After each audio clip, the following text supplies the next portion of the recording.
How you guys doing? All right, so I do a morning show, and I did my morning show this morning, and my morning show starts at 6 o'clock in the morning, which means I am up at 3 o'clock in the morning, and this has been the day of days. And so I'm going to leave you this. You guys are the hardcore ones. Kathy, thank you for staying. You're the hardcore ones. How many New England Patriots fans do we have? All right. They won the Super Bowl, didn't they? Why did they win the Super Bowl? Yeah.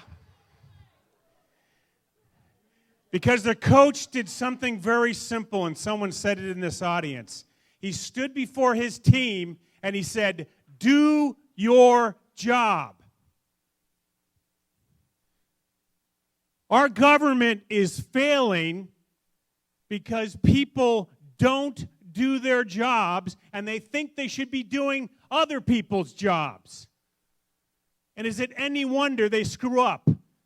Be a family and have one parent try to do everything. And what happens? Failure. The kid is left at school. Where's mom? Where's dad? Do your job. And that's what federalism is all about. We're not saying that government is bad. We're saying that each level of it has a role. Necessary evil. Do your job. This is your game plan. This is your playbook. Our government has a playbook. It's the Declaration of Independence. It's the Constitution and others. And they don't do it. You few. It's almost like I feel like saying Shakespeare right now. You few, you happy few, you band of brothers. You are my band of brothers. You who stayed here to the end. Everybody who came here to see the presidential candidates, some people left. That's fine. We need allies in Washington, D.C. We need them there. But we should guide them. We should control them. Those people who left this conference early missed the most important part, the parts of who we are, what our government is. We live in a state with one of the greatest revolutionary generals of all time. Yet, we are probably the only ones who know about him.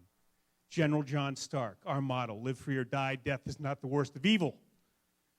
He wasn't saying that you had to die. That's not what he was saying. He was saying that you have to do everything in your power to stop tyranny. If it's give money, if it's go to school board meetings, whatever it is, it's everything in your power. And how often do we not do that? But one of his greatest speeches was at the Battle of Bennington. He ignored the Continental Army's orders. He went to Bennington on his own because he knew where the battle should be.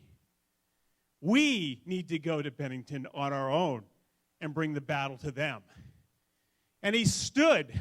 I can tell you, if you've never read the history of the Battle of Bennington, please read it. Because before them, it was the greatest battle. Yorktown was not the greatest battle. It was the greatest battle in the Revolutionary War because a bunch of people like you stood in a trench facing the most awesome army ever put before them. Highly trained mercenaries from Germany and highly trained redcoats. And they stood in that trench, and the guys at Granite Grok have heard me say this before because this is really the great one. And John Stark knew that he had to get those people going. He had to defeat this army because if he didn't defeat them, the cause could be lost. And he stood on that trench and said, "There are your enemies. They are ours, or this night, Molly Stark sleeps the widow." What was he saying? You're it. You are the force. You are the few that care about this country. Worry not about all these empty seats. No, no, no. Worry not. Stand on that berm. Hold your sword high. Go to those town council meetings. Be the biggest pain in the butt you can be, or Molly Stark sleeps the widow tonight. It is not the many that are the victory. It is the few that create the success. That's who you are. We thank you so much for coming here.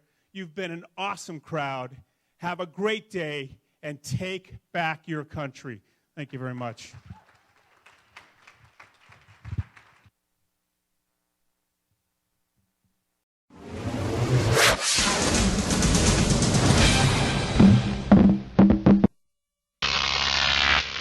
Croc TV.